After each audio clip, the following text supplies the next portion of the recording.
Hello guys, আপোনালোকে চাই আছে ৰবিন ব্লগ ইউটিউব চেনেল। আজি মই আপোনালোকক আন এক নতুন ভিডিঅ' লৈ আহিছো। আপোনালোকে ভিডিঅ' চাব। আপোনালোকে জানে অসম চৰকাৰে অৰ্থাৎ কেবিনেটে এটা সিদ্ধান্ত লৈছে। অসম চৰকাৰে কি সিদ্ধান্ত লৈছে আপোনালোকে নিউজ টিভিয়ে দেখা পাইছে যে অসম চৰকাৰে কি সিদ্ধান্ত লৈছে। অসম চৰকাৰে সিদ্ধান্ত লৈছে যে অসমৰ খিলঞ্জীয়াক আত্মৰক্ষাৰ বাবে হাতত বন্দুক দিয়া হ'ব। লাইসেন্স দি অসমীয়া বা খিলঞ্জীয়াৰ হাতত বন্দুক তুলি দিয়া হ'ব। এয়া অসম চৰকাৰৰ সিদ্ধান্ত।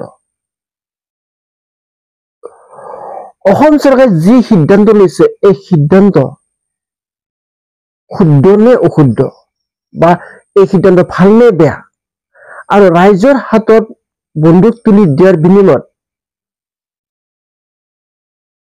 মানুহে ভাল কাম কৰিব নে বেয়া কাম কৰিব।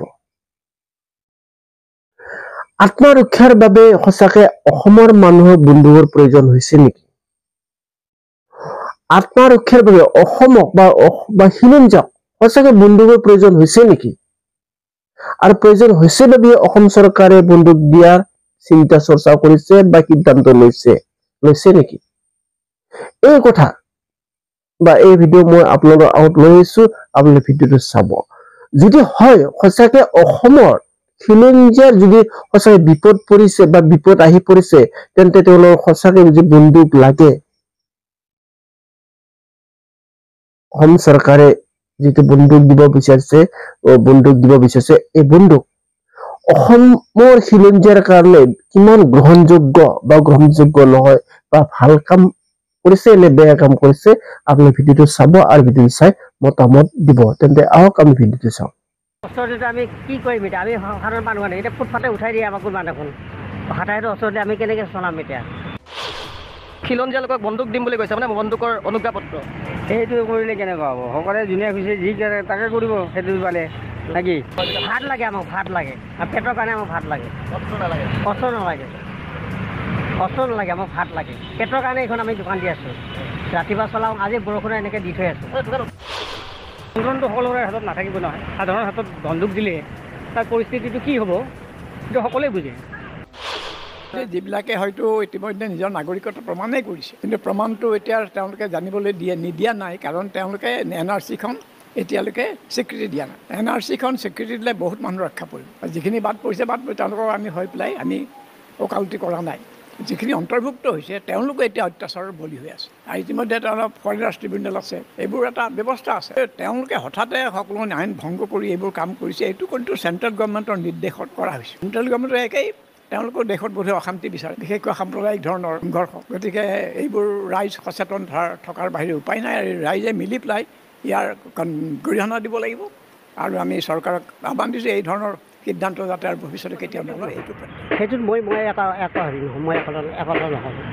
মই সেইটো ছাপৰ্ট নকৰোঁ। মই এইটো ছাপৰ্ট নকৰে। কি কাৰণে? বেলেগ নহয়, এটা খিলঞ্জীয়া হাতত দিলে অকল বন্দুকটো দিলে অকল সি ভাল কামে যি কৰিব এইটো নহয়। কিছুমান বেয়া কামো কৰিব। ধৰক আপোনাৰ প্ৰতি কিবা এটা হেৰি আছে, খেয়াল আছে, আপোনাক মাৰি দিব। সেইটো আপোনালোকৰ মাটিৰ কাজিয়া লাগিছে তাতে ব্যৱহাৰ কৰিব। এইটো ভাল কামত ব্যৱহাৰ নহয়তো। এটা মুছলিম এটা দেখিছে, কথা কৈছে হিন্দু মুছলিমৰ কথা হয়, কোনো মুছলিমকে মাৰিব, সেনে আনটো কথা। এইটো ভাল নহয়। মই কিন্তু ছাপৰ্ট নকৰোঁ। এতিয়া চৰকাৰে কৈছে কৰি চৰকাৰে কিবা এটা ভাল ব্যৱস্থা কৰক, যিটো শান্তি হয় অসমত। চৰকাৰে কৈছে যে খিলঞ্জীয়াৰ সুৰক্ষাৰ বাবে, কিন্তু সুৰক্ষা দিয়াৰ দায়িত্বটো প্ৰশাসনৰ। খিলঞ্জীয়াৰ সুৰক্ষাৰ কি দিব লাগে? আপোনাৰ সুৰক্ষা, আমাৰ সুৰক্ষা আমি চৰকাৰে দিব, প্ৰশাসনে দিব, পুলিচে দিব নোৱাৰেতো, চৰকাৰে দিব। চৰকাৰে সুৰক্ষা দিব। দিয়াৰ পিছত আৰু এইটো তালে আপুনি বেলেগ ক'ব লাগে নাই। এখন তেওঁলোকৰ হাতত তুলি দিব লগা অস্ত্ৰ একো নাই মোৰ মতেদি। আমি চাব কৰি আছোঁ। মেজৰ কিহত? মেজৰ কিহত? এডুকেশ্যন। তোমাৰ? এডুকেশ্যন। তোমালোকৰ এডুকেশ্যনেই নেকি? আচ্ছা, তোমালোকেতো বাতৰি নিউজ এইবিলাক চোৱা নাই? চাওঁ, অলপমান, বেছি নাচাওঁ। কালি এটা বাতৰি ওলাইছে হা, তোমালোকে যদি চাইছা দেখিবা যে অসম চৰকাৰৰ যিখন কেবিনেটে এটা ডিচিশ্যন লৈছে যে অসমৰ কিছুমান জেগাত যিসকল খিলঞ্জীয়া লোক তেওঁলোক সুৰক্ষিত নহয়, তেওঁলোকৰ সুৰক্ষাৰ বাবে লাইচেন্স দিব। চাইছিলা নেকি? চাইছিলোঁ, অলপ চাইছিলোঁ।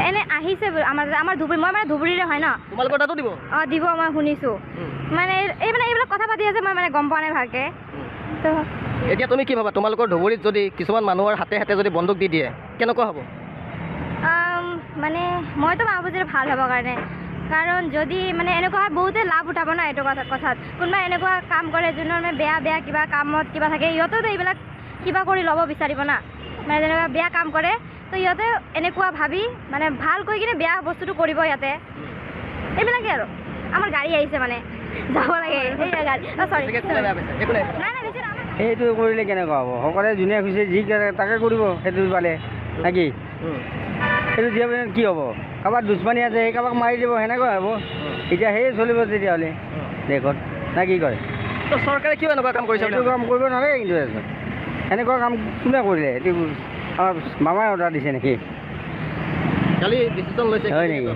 এতিয়া সেইটো কেনেকুৱা ক'ম সেইটো আমি আমাৰ মনত সেনেকুৱা হেৰি নাই বুজি নাই আমি দিনে ৰাতি গাড়ী চলাই থাকোঁ ইয়াতে আমিতো সেনেকুৱা হ'লে কোনোবা আহি ৰাতি আহি মাল চাল খাই পেলাই যে আকৌ এইটো হাতটো লৈ লৈ হাতত তেতিয়া নিষ্কুচি হ'ব চব অপেন চলি দিব নে কি এইবিলাক ভাল নহয় কথা না কি